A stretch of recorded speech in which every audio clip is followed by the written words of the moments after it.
E o nosso médico de família, doutor Antônio Spreuser, já está aqui com a gente e vai tirar todas as dúvidas sobre os fatores de risco, as causas, sintomas e tratamentos para problemas como cálculo renal, incontinência e infecção urinária.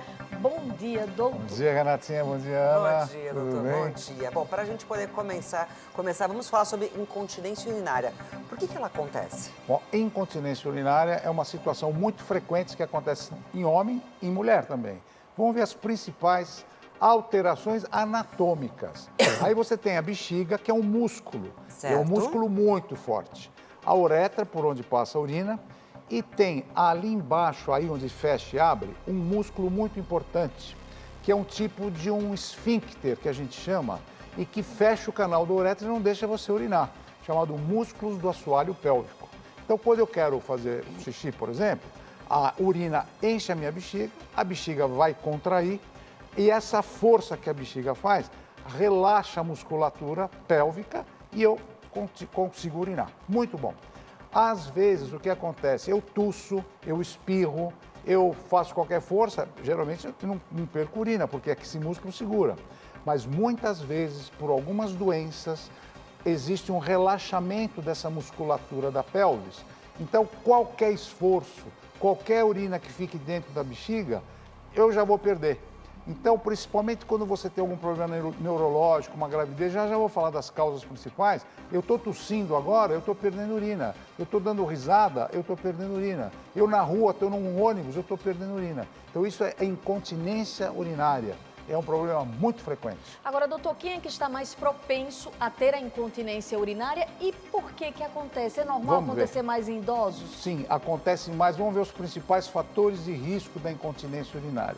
Como você falou, os idosos, a obesidade, mulheres no pós-parto, histórico familiar, tabagismo, consumo de cafeína e certas condições médicas. Por exemplo, a pessoa tem um acidente vascular cerebral. Certo. A pessoa operou a próstata, tem alguma cirurgia local.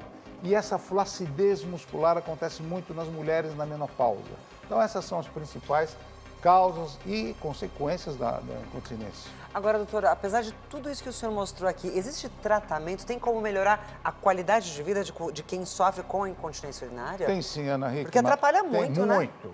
Existem exercícios especiais para você reforçar aquele assoalho, aquela musculatura, chamados exercícios de Kegel.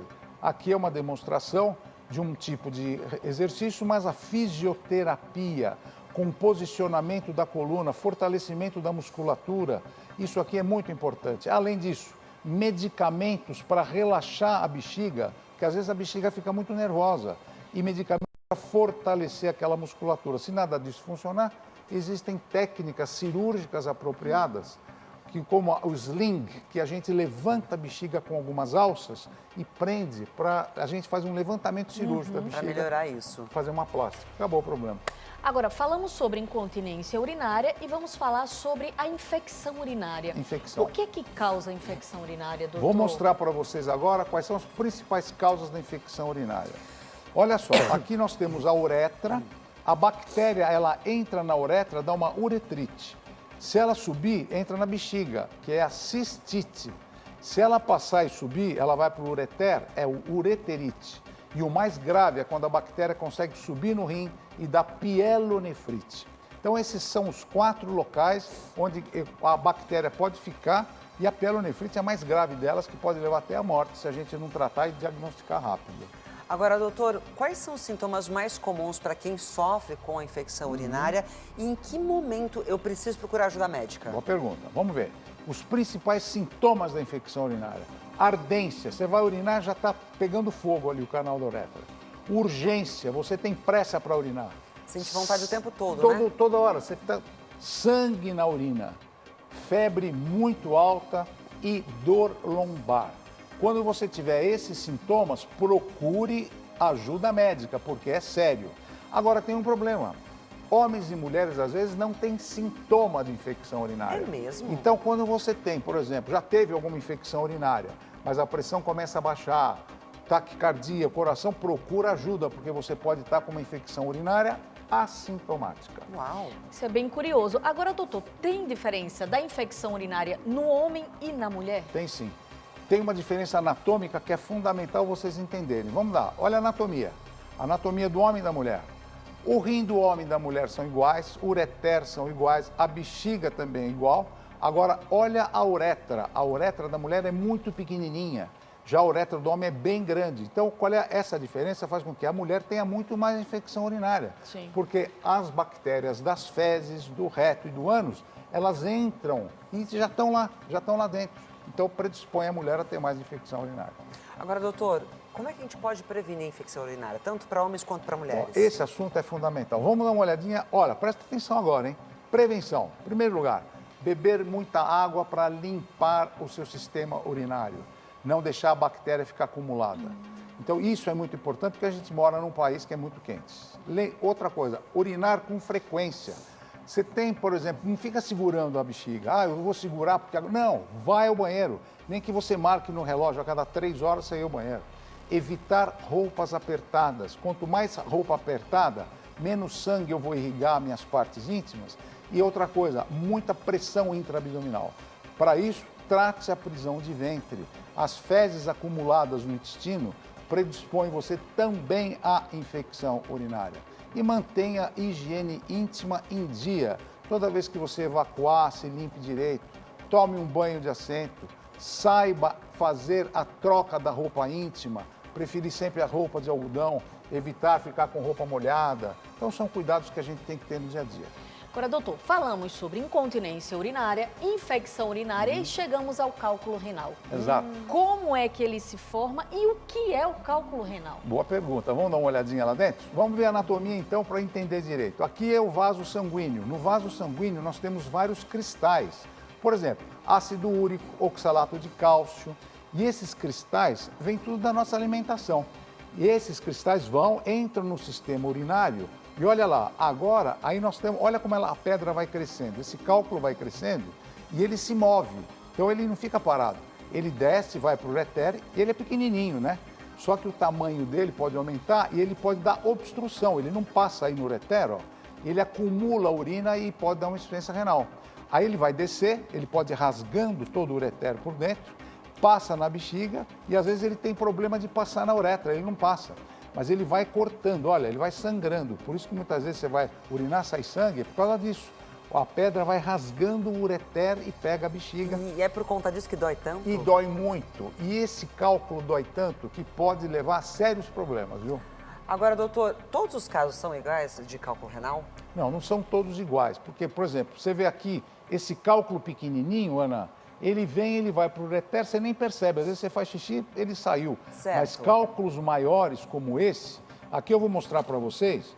Olha aqui, são cálculos de verdade que você pode ter isso daqui dentro de você. Olha. Você está de brincadeira, Isso desse de verdade? tamanho? Olha o tamanho das pedras que podem ter. E aí como Uau. que faz? Às vezes ele não vai sair. Então a gente tem que ter outros tipos de terapia e de tratamento para poder arrancar isso aí, né? E o que é que pode ser feito em casa para a gente evitar a ter essas pedrinhas? Bom, para você evitar, o que você tem que fazer? Primeiro, evite o excesso de proteína e o sal. O excesso de proteína tem muito ácido úrico e o sal tem muito sódio. E a associação vai criar pedra. Consumir muito líquido, 2 a 3 litros de água para você limpar e diluir o sangue desses cristais. Associado com frutas cítricas, limão, laranja, abacaxi. Por quê? Porque o citrato não deixa formar cálculo. E cuidado e equilibrar oxalato. Aqui, por exemplo, nozes, chocolate, a beterraba, o espinafre, tem muito oxalato. E se você come muito isso, você pode formar cálculo. Então, o cálcio aqui é importante para você comer, para equilibrar e o intestino absorver, para você não formar cálculo. Agora, doutor, todas as vezes que você tem cálculo, você precisa fazer cirurgia ou existem outros tratamentos? Então, quando você tem um cálculo grandão como esse daqui, olha, esse aqui é muito grande. Como é que eu vou fazer? Vou mostrar para vocês uma técnica que a gente usa no hospital, chamada litotripsia. Como é que eu faço? Eu levo o paciente para a máquina, eu localizo onde ele está, esse cálculo, e com bombas de ultrassom, ondas de ultrassom importantes, eu vou dinamitar, eu vou implodir essa pedra. Muitas vezes, quando eu não consigo, eu faço uma cistoscopia, vocês estão vendo, com um aparelho chamado fibroscópico, e esse fibroscópio vai lá dentro e ele dinamita também a pedra. Muitas vezes, quando eu não consigo fazer isso, eu puxo essa pedra com esse fibroscópio, eu puxo ela para fora e imediatamente eu já coloco esse dreno chamado duplo J, que é um plástico que fica um dreno lá dentro, por esse ureter não fechar. E aí meu rim pode ficar insuficiente. Então, toda vez que eu entro no meu sistema urinário, eu deixo esse dreno chamado duplo J e depois de uma semana eu tiro esse O duplo J. duplo J ele tem que ser tirado depois de uma semana e não pode ficar mais tempo, Não, doutor, geralmente é no uma organismo? semana que o urologista deixa para deixar a via aérea aberta, a via urinária Sim. aberta. E não, porque se eu faço uma cirurgia, vai fechar. E aí é Entendi. perigoso eu não urinar mais. Caramba, então o melhor sempre é prevenir, Prevenir. cuidar da dieta e cuidar bem da saúde. Isso aí. Doutor, muito obrigada. Semana que vem tem mais consultório Tem mais, aqui. é um prazer estar com vocês. Boa semana. Obrigada, É doutor. um prazer.